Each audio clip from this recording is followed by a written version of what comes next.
This episode is recorded on the land of the Wurundjeri Woiwurrung people of the Kulin Nation and would like to give our respect to their elders past and present. Love Without Limits is a podcast about intimacy and, yes, sex. Just a heads up, we'll be talking openly about topics that might not be for everyone.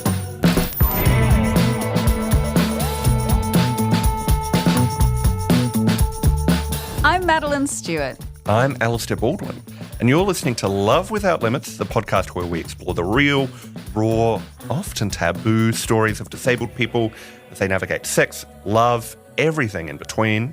And today we're focusing on sex and disability in TV and film. And look, for too long, TV and film have treated disabled people as either innocent, asexual angels or tragic figures destined to live without intimacy. Authentic, nuanced portrayals of disabled folks, just exploring desire, pleasure, and messy, real relationships are so few and far between. It's really upsetting. Look, the first time I saw someone like me on screen was Luke Skywalker, Right. classic. Not actually disabled, but yeah, he did also kiss his sister, which is, I don't think, the sexiest Right. representation for me personally.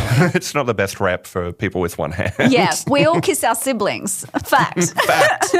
Well, the first sex scene that I remember seeing with a disabled person was in this movie, The Bone Collector, where Denzel Washington is like playing this quadriplegic criminologist and Angelina Jolie is like a plucky young beat cop with a camera to be his like feet on the ground solving crimes.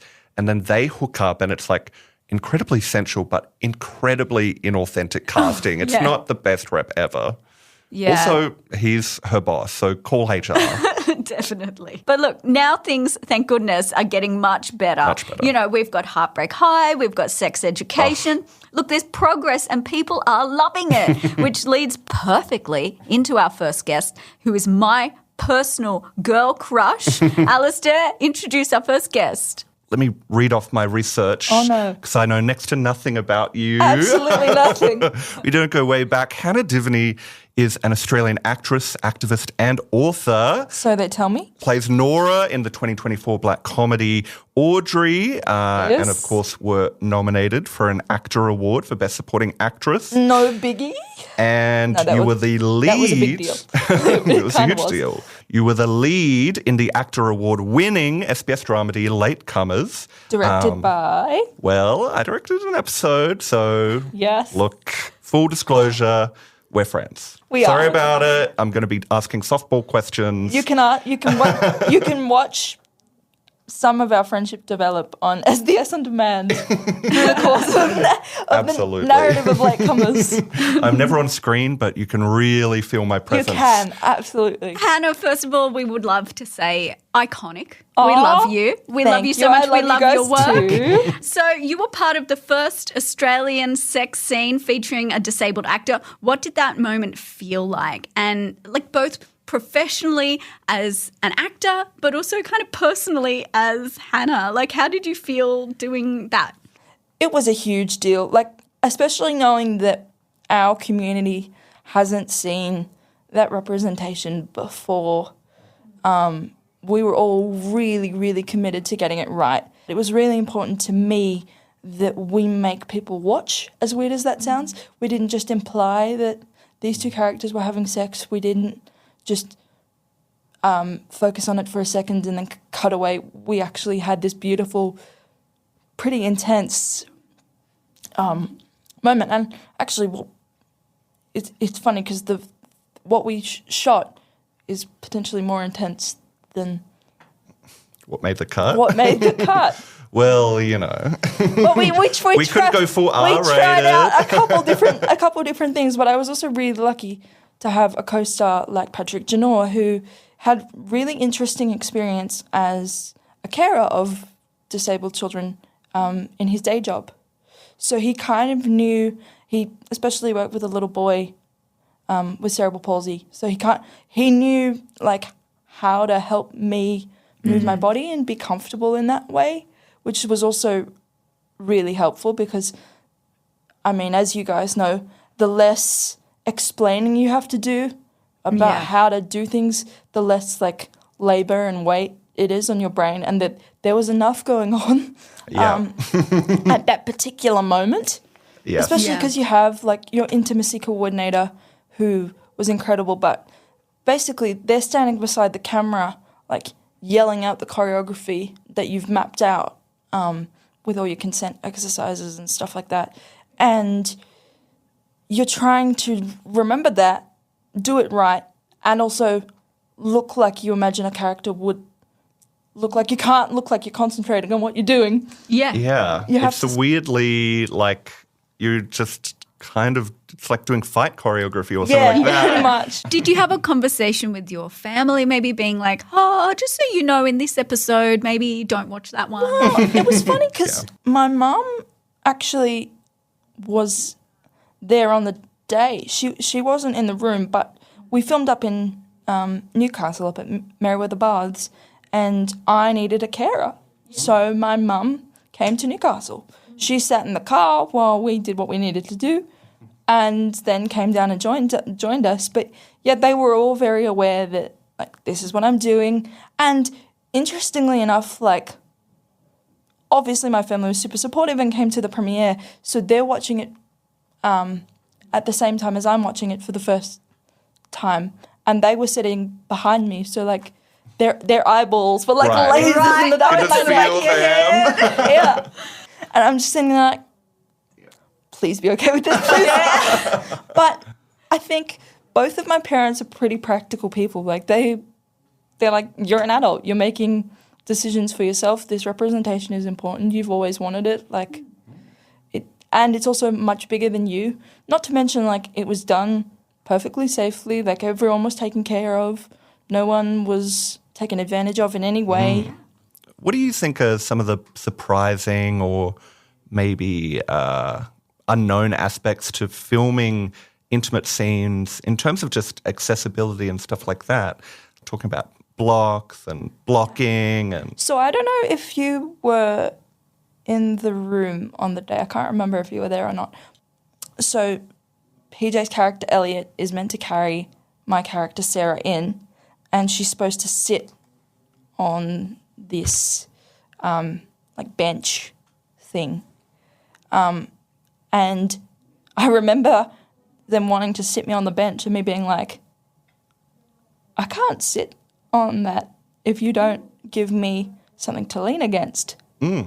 Like, otherwise, I'm going to be like, just splayed out like a starfish. Which is how Absolutely. I like to do it. Yeah. But it was also really important, like, emotional beat of the scene that PJ's character had to be the one to lie me down. So we had to start in sitting. So they had to build me like a little thing to lean against made of like kickboards and masking tape and stuff, because that was what was in the lifeguard's office, obviously. It's a sexy, dusty lifeguard's office. Yes. So Love it. you won't see it in the show, but when I'm sitting on the bench, there is actually something behind me keeping me propped up. And then there were other things, like obviously when I'm lying down, it's making sure that like I'm actually lying flat and I'm like on the thing. I'm not gonna accidentally fall off. Like, and also like PJ getting onto the thing that we were filming on, it isn't going to disrupt things. And then there's things like, well, how far can you stretch like certain muscles? Like, what's comfortable if we're showing these two characters having sex? Like, where are you putting your legs so that you're not like dying in between takes? Well, I think that's like a very true thing where every disabled person is different when it comes to their access Yeah. needs. And I think abled people probably have conceptions of like, well, you must be an expert in sitting, where it's like, okay, but you are buckled in and you've got a Yeah. backrest. And I have these laterals that Yeah. hold in my side. Like I remember when I was filming Audrey, the movie that I did, they had a scene where they had me sitting on a bed, and I was just sitting on the bed, and I went, yeah, I can't do that. And they had to basically build like this thing with pillows, and the DOP, the director of photography, was like, you keep move it. And I'm like, yes, because I keep sliding down there because I can't. But I remember... Is there something wrong with you? Keep moving. But I remember the director was so... And she was so sweet about it, but she was so confused when I was like, I can't sit. And she was like, what do you mean you can't sit? You sit all of the time. And I was like, oh, no, I know, but I can't sit by myself. Yeah. Not the way you need me to sit for the shot that you've... For the shot that you want, it's not working. Yeah. Because this scene was so big and so important, and in fact, a lot of your work on screen is very important, very big for advocacy. Has anyone reached out to you to let you know how it's impacted their lives or how you've helped them? Yeah. Does anyone stick in your mind? I've had some really beautiful messages kind of from across the spectrum. I mean, I get a lot of messages from parents who will say, I'm so glad that my kid, who is like only little and is kind of growing up and growing into being disabled, will have you to look up to. And I'm so glad that when it comes to conversations around like sex and intimacy, like I'll be able to show them latecomers. Obviously you're not showing your 5-year-old. No. MA 15 plus, I Yeah. want to say. Latecomers, maybe even R. But then I've also had some people say, like much older people say like, oh, we cried watching that because it's the first time we've seen ourselves represented, or it's the first time we've been able to say to someone else in our life, you know, that feeling that that character was talking about, or that thing that that character went through, that's what it's like. Yeah. And like finally having a frame of reference for people to be like, oh. I think that's what people crave. Yeah, the Yeah. reference to be like, oh, it's like that. And sometimes when you watch things, you're like, oh, that's what I feel. I'm so Yeah. glad they've said that because you've cracked the code. But I mean, you talk about feeling a little unprepared, but the fact that it was the first like Australian drama sex scene featuring someone with a visible disability, everyone was new to this because we were breaking ground in a Yeah. way where like I don't think we could have found anyone who wouldn't have been sort of doing something they'd never done, because it's something the Yeah. industry really never does. I haven't had a lot of experience in, or really any experience in dating and that sort of stuff. So doing all of that for the first time on camera, playing pretend when it obviously wasn't real. I mean, in the sense that like we weren't doing the things that Yeah. No. we were doing on camera. Screen Australia would never sign off on No, that. no, that might be pushing the envelope a little too far. Yeah. But there was real intimacy There and is, touch. there is, and- of course, real intimacy and touch, but it is very weird to be like, cut, oh, wait, like, that scene's over. And when teenagers are figuring out stuff about intimacy or navigating firsts with each other, that wasn't happening for me. And it didn't feel like it was going to. So that was a box that I would have liked to open, but had kept pretty far in the back of the brain just for my own survival, I guess. Yeah. And I Yeah. think as well, it's a really interesting stereotype that we have where when people would be talking about their future partners as teenagers or like trying to spitball, like what would someone's future partner look like? People would always just automatically assign me another disabled person, Yeah. which I found really interesting but also confusing because I was like, well, hang on a minute. Why do they have to be disabled? And when people would kind of try and answer that, you know, there'd been kind of a lack of eye contact, all that sort of stuff. And they'd be like, well, it'd be easier. And I'm like, easier for who? Yeah. easier for me, easier for them, or easier for the invisible able-bodied person in this scenario who then doesn't have to adjust their life to date either Yeah. one of us. Yeah, it's very revealing that they're coming from a place of like, well, I wouldn't want to do it, so let's just keep it segregated. But it's like Yeah. easier. Who's going to reach the tin tomatoes at the top of the shelf. You need a tall in any relationship. Don't get me wrong, I wouldn't count it out. I mean, I'm never going to say never, but for me, the idea of having a disabled partner doesn't work for very simple reasons like reaching the tin tomatoes or teaching a kid to play soccer or tying shoes, or the physical intimacy side of things would be complicated before you even get to like the R-rated stuff. It's just, how do you do that? I know. So for me, and I'm gay, so it would just never work with us, unfortunately. Star-crossed but we're lovers, incredible platonic friends. we are. Well, speaking of those kind of stereotypes, I'm keen to hear about any of the representation that you were sort of seeing before you were creating it yourself. Yeah. Like, what do you think of the media representation of disabled people and specifically their sexuality and their love lives? There wasn't any, really. And I don't just mean that like here in Australia. I mean across the board. I think the first time I saw a disabled character on screen that I can really remember was probably Artie Abrams from Glee. And I remember being so excited as like an 11-year-old kid because I was like, oh, this guy dances, he sings, he's got friends, he's got like romance happening, like, and he's in a wheelchair, like this is amazing. And then I think it's like season 2 maybe. Oh.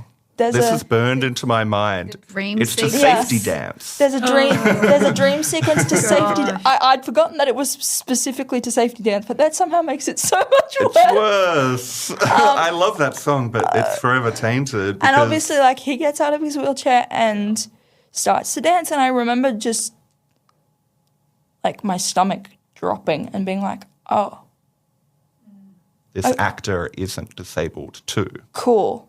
So he's wearing my identity like a costume. And then I started becoming more aware of the fact that that is the norm in Hollywood and in representation. I mean, there's actually a name for it. It's called cripping up, which is the idea that an able-bodied actor is making something of a shortcut to success for themselves because they play a character with a disability, and that requires a level of physical, emotional, psychological transformation that often wins them Academy Awards. Yeah. Like the ratio of people who have won Academy Awards for playing disabled characters but been able-bodied compared to the 3 people throughout history. Hannah, thanks for coming on the show. Everyone, watch Audrey, watch Latecomers, and cast me in their things. Follow the Hannah Divany train. Let's follow on Instagram and get in early like I did. Yeah. Do you feel the world's gonna break? So our next guest is Nathan Borg. He is one of Australia's most recognisable deaf actors on our screens. Nathan has worked in many short films and commercials and has also starred in Neighbours, which totally makes sense because he's so classically good looking. And because it's a podcast, we have to tell you that. You just need to know that. He's very handsome. Throughout this interview, our guest Nathan Borg will be interpreted by Auslan interpreter Dan Hately. Hello, everyone. I'm so excited to be here. Now, Nathan, you made Neighbours history by being the first actor with a cochlear implant, but in general, Australia's TV representation for deaf people is very lacking. Why do you think that is? Well, I think in Australia, we're still quite slow in representing diversity. We all know that. I think it's also interesting because with Neighbours, I had to make contact with them to make something actually happen. I felt as though from what I'd already seen on TV, people in production hadn't yet thought about that representation. In terms of disability actors, we sometimes have to make that effort to enable it to happen in the first place. I actually heard you weren't the first deaf character on Neighbours. They had a deaf character before you. Is that correct? Yeah, that's right. There was a person using Auslan in one scene. Then over time, we just didn't see it again. And then I think production changed over time, and it was interesting because finally Neighbours did have a bit more diversity happening. But I do remember actually when I made contact with them, I said, look, why is there no disabled actors on screen? And they said generally to me, everyone's welcome. But I'm thinking, where's the disability representation that we see in other TV series? I mean, there's some, but I guess there isn't enough in terms of representing the general community. It was just a really interesting process when I had that conversation with them. Now, obviously, being on Neighbours has made you incredibly high profile. You're a great get for this show. And of course, you've also recently appeared in an underwear campaign. Very hot. Very hot. I think we were both talking Thank earlier. you. And what is that like? I guess, has that affected dating and sex for you being, I guess, a celebrity who, certainly in terms of the underwear campaign, has bared a lot of flesh? Well, I think it was interesting actually because I didn't feel sexy. I was still like learning how to be sexy and how I can feel good about myself. And I think as well, I think with work, being disabled, being deaf and feeling sexy, I felt like I was still learning in terms of that confidence. So when the first commercial came out for the underwear and me signing in this ad, it was really good because I sort of started to feel like, everyone on set was like, come on, Nathan, giving me all these compliments. I did feel sexy over time. And I was a bit nervous, of course, because when it was released, the deaf community were finally seeing me in my underwear, my community seeing me in that way. But I think over time, what was interesting for me was like dating and, online presence, people saying, wow, I've seen you in your underwear. And I remember one time, actually quite funny, I was on Smith Street. Of course, it's a well-known area for our queer community. And one guy yelled out at the top of his lungs, he's like, oh, look, there's the Bonds guy. How sexy is he? And I was so embarrassed. I completely blushed and I didn't know what to do. I was like, hi. That's fabulous. Do you think there is something about the lack of representation of sexy deaf characters, which is maybe... Yeah, exactly. And I think that's why I felt like I wasn't sexy enough. And I think specifically, really, in the gay community as well, I felt like I wasn't sexy enough for the gay community. And I think for myself, I was feeling like because I'm deaf and also I'm gay, and when you're at gay events in the community, you often think that about yourself. Am I enough, But over time, I realised that I needed to stop that thinking and just be and just enjoy myself and know that I am sexy enough. But yeah, I think one thing that was great about the Bonds work was that it actually did help me recognise and realise, looking at myself, I do feel sexy. Speaking more about Neighbours and about deaf characters being presented, Neighbours has a lot of themes of love and lust in their show. Like, is this a conversation? Like, how do you feel about being that representation? And did you have conversations with them about like how it was represented and things like that? Yeah, well, we had conversations actually about deaf stories, but also about non-deaf stories, just showing that people with a disability, whether you're deaf or whatever you might have, that we're just humans. We have drama, we have love, we have interesting lives.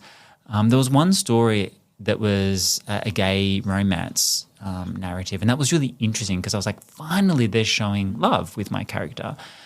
And it was really interesting because, of course, the other actor wasn't deaf, they were hearing. So it was interesting to see, like, okay, we've got a person with a disability, a person with a non-disability, a non-disabled character, how they come together and how they, experience love. And I think that story got released during Pride Month, actually. And that was really nice. And I should say, the sad thing is, though, that they broke up because one of them decided to be with a woman. So I was like, oh my God, are you serious? Why would you do that? God. That is such a Neighbours storyline, if ever I heard Exactly, one. I know. And, well, I mean, R.I.P. Neighbours is at an end, although I feel like it's ended about 10 times, so you never know. But I think looking forward, there still seems to be a lot of hesitation about bringing deaf stories to Australian screens and bringing authentically deaf actors into those roles.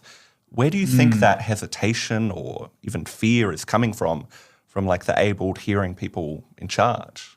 Look, I think it's interesting because I'm sort of still learning too about what's been happening. For example, in the past, there'd be like the casting director saying, yeah, okay, your time will come, like disabled queer actors, your time will come kind of thing, and it'll happen. It's just about time. And then now I'm feeling like, hang on, that's been told to me like over multiple occasions, like over the past 3 years. And I feel like, well, if you add, like the cricket sound, it's sort of like, hello, I'm still waiting. What do you actually mean time will come? Like, when is that? Is it in 50 years? Or like, what do you actually mean by that? And I think that's interesting seeing that play out. There's been sort of no real action. Like, where are the actors? Where are these narratives and stories appearing on our screens? And like Heartbreak High, say, for example, or Invisible Boys or Bump even, like we see diversity being represented, which is great. But sometimes I see that and I think, well, where's the deaf actors? Where are the deaf actors representing that lust and sexiness, right? Do you think that deaf culture brings like a different kind of richness and perspective to intimacy and connection? Like things that mainstream folk maybe just don't even think about? Absolutely. I think deaf people are better than hearing people in bed. So, okay, first fact. And, well, I think it's funny because, like, with myself, I'm always been with hearing men. And that's interesting because I sort of got to share my access needs in a way. Like, I can communicate in the dark, but it's difficult for me to understand what's happening. And it can be awkward because if the man, like, he touches my ear and then my cochlear implant falls off and they're like, oh, what's that? I'm like, oh, it's my cochlear implant. Just chill. You can see automatically they're like, what the hell's going on? So I've got to like reassure them. And then at that moment they realize I'm deaf. And it can be interesting because in the past I've been with deaf people, and when the lights are out, obviously I can't see the communications. I can't see their hands. I can't see what they're saying to me. I'm like, oh, what do you want? What do I want, right? So it's a completely different process, which is interesting. Whereas when I'm with a hearing person, there can be some level of communication. But intimacy, I think, is really important for deaf people because we really like to maintain eye contact, of course, when we're communicating, whether it's lip reading or sign language. So it's always nice to have some soft light when you're being intimate, which I think brings a nice element. Yeah. Honestly, if you looked me deep in the eyes with soft light, I would fall in love with you. I know I'm not your target audience, but I'd go for it. Lol. Well, actually, hang on. I think it's funny actually because when I'm with like hearing guys, if I can speak in English, but when I'm with a deaf person, it's different. You've got to sort of stop and then use your hands. So you have to stop everything to raise your hands and talk. And then once you're done, you can go back to doing what you're doing. You can't just sort of do it in the moment. You know what I mean? Right. You're not like, you can't sign within someone and just hope that they can feel it from the outside in. Exactly. You got it. There's no Auslan fisting intersection that we're talking about today, but... Well, actually, I should say, actually, one time I was on Grindr and there was a guy going, hey, I've seen in your photos you got a cochlear implant. I'm like, yeah. And he goes, well, I thought he was going to say something negative, right? And he's like, oh, no, actually, I really want your cochlear implant to be put into my arsehole. And I'm like, what? Honestly, I was like, what is going on here? I blocked him instantly from that. I was like, I'm not going to answer that. Like, goodbye. That goes on your ear. No. I know, right? And I was just a bit like, okay, if you wanted to give me 10,000 for my cochlear implant, cool, let's do it. But at the same time, I'm like, no thanks.